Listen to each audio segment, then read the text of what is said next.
بسم اللہ الرحمن الرحیم۔ فصل نمبر 9 ہے، اس میں تفضیل، اور کتاب ہے علم الصرف، درس چل رہا ہے۔ تو یہ سبق ہے اس میں تفضیل کے بارے میں۔ تفضیل کہتے ہیں کسی چیز کی بڑائی کو بیان کرنا، اور عربی میں کسی بھی چیز کی بڑائی کو بیان کرنے کے لیے کچھ خاص صیغے استعمال کیے جاتے ہیں، اور انہیں ہم تفضیل کہتے ہیں۔ تو ہم اسے کہتے ہیں اس میں تفضیل۔ اس کے خاص صیغے ہیں، وہ صیغے یاد کر لیں، تو جہاں پر بھی یہ صیغے آپ کو نظر آئیں گے تو آپ سمجھ جائیں گے، اور اپنے کلام میں ان کو استعمال کریں گے تو کلام کو چار چاند لگ جائیں گے۔ دیکھیں اس میں تفضیل کیسے کہتے ہیں۔ وہ لفظ جو لفظ کسی کام کرنے والے کی بڑائی ظاہر کرے اس کو اس میں تفضیل کہتے ہیں۔ جو لفظ کسی کام کرنے والے کی بڑائی ظاہر کرے اس کو اس میں تفضیل کہتے ہیں۔ گردان یہ ہے۔ اب دیکھیں اس میں گردان کس طرح سے ہے کہ اس میں 4 صیغے مذکر کے ہیں اور 4 صیغے مؤنث کے۔ تو دیکھیں واحد مذکر کا صیغہ ہے افعلوا، اور واحد مؤنث کا صیغہ ہے فعلا۔ تثنیہ مذکر ہے افعلانی، تثنیہ مؤنث ہے فعلیانی۔ اور اسی طرح جمع مذکر ہے افعلون، اور جمع مؤنث ہے فعلیات۔ اس طرح جمع مذکر ہے افاعلو، اور جمع مؤنث فعلون۔ تو جمع مذکر اور مؤنث کے 2 صیغے ہوگا۔ یاد اس کو آپ نے اس طرح سے کرنا ہے، افعلوا افعلانی افعلون افاعلو، فعلا فعلیانی فعلیات فعلون۔ تو اس طرح سے آپ نے ان کو یاد کرنا ہے۔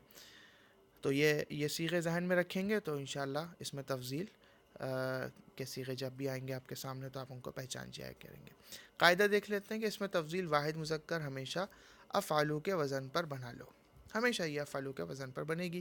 تو افعلوا کا جو صیغہ ہے یہ اس میں تفضیل کا صیغہ کہلاتا ہے، اور واحد مؤنث فعلا کے وزن پر، جیسے اکبر کبرا، اللہ اکبر کہ اللہ بڑا ہے، اللہ کی بڑائی کو بیان کرنے کے لیے ہم کہتے ہیں اکبر۔ تو اکبر یہ اس میں تفضیل کا صیغہ ہے۔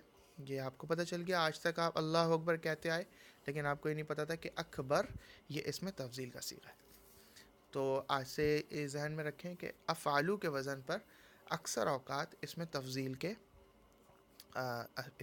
ہی آتا ہے۔ اچھا، اور اگر مذکر ہو، یہ یاد رکھیں کہ مذکر، اور مؤنث کی صورت کے اندر یہ فعلا کے وزن پر آتا ہے، جیسے کبرا، اصغرو سے صغرا۔ اور لیکن یہ کب ہے؟ جب ماضی سے حرفی نہ ہوگا تو اس میں تفضیل نہیں آئے گا۔ اب سے حرفی چونکہ آپ نے ابھی تک پڑھے ہی 3 حرفی ہے، تو آپ یہ ذہن میں رکھیں کہ یہ 3 حرفی افعال کے ساتھ ہی خاص ہے۔ تو 3 حرفی ماضی کے افعال کے ساتھ ہی خاص ہے۔ اب چونکہ اس کے آگے آپ جا کر رباعی پڑھیں گے، خماسی پڑھیں گے، تو رباعی خماسی کا مطلب یہ کہ اس کے اندر جو ماضی کے فعل ماضی کے جو حروف ہوں گے وہ 4 ہوں گے رباعی کے اندر، اور خماسی کے اندر 5 ہوں گے۔ تو وہاں پر ان صیغوں کے ساتھ، یعنی ان گردانوں کے ساتھ فعل تفضیل اس میں تفضیل نہیں آئے گا۔ تو یہ بتا دیا۔ نظم اس کی یاد کر لیں، یہ قاعدہ یاد ہو جائے گا۔ اس کے بعد سوالات ہیں، ان سوالات کو حل کر لیں۔